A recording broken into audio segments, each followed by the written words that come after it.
नभी अभिमानाने डोलते, एका लक्ष देऊनी मी जिजाऊ बोलते. स्वातंत्र्यात यश, स्वाभिमान, कीर्ती आणि मातृत्वाची जाधवांच्या घरी म्हाळसा राणी यांच्या पोटी आमचा जन्म झाला. दारादारात रांगोळ्या काढल्या गेली, तोरण लावण्यात गेली, हत्तीवरनं साखर वाटण्यात आली आणि आमचं नाव जिजा ठेवण्यात आलं.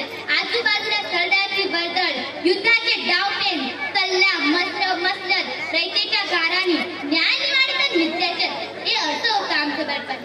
युद्ध कला आम्ही शिकलो, म्हाळसा राणी खातर सहा भाषा शिकलो. अनेक धर्मग्रंथी आम्ही वाचल्या. पुढे शहाजी राजे व आमचं लग्न झालं. आमच्या मनात स्वातंत्र्याची पहाट होऊ लागली. आमच्या पोटात अंकुर वाढू लागलं. आम्हाला विलक्षणे डोळे लागले. आम्हाला हत्तीवर बसा वाटत होते. धनुष्यबाण, भाला, तलवार घेऊन लढाई करत वाटत होत्या.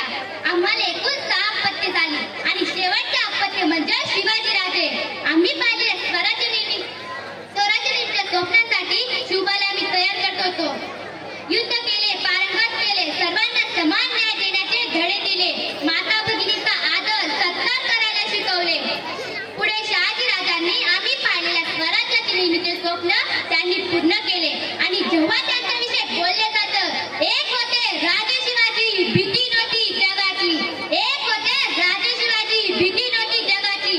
परवा नव्हती परिणामाची, साथ होती जिजामातेची. परवा नव्हती परिणामाची, साथ होती जिजामातेची. म्हणून म्हणावेसे वाटते, जय जिजाऊ, जय शिवाजी. तेव्हा आमचं ऊर अभिमानाने भरून येत होते. रयतेचे राज्य, स्वराज्य निर्माण करण्यासाठी शिवबा यशस्वी झाले. आमचा कार्यकाळ संपत आल्याची आम्हाला जाणीव झाली. आमचं शरीर व्यक्त झाले. स्वराज्याचे सगळे सूत्र शिवबाच्या हातात घेऊन आम्ही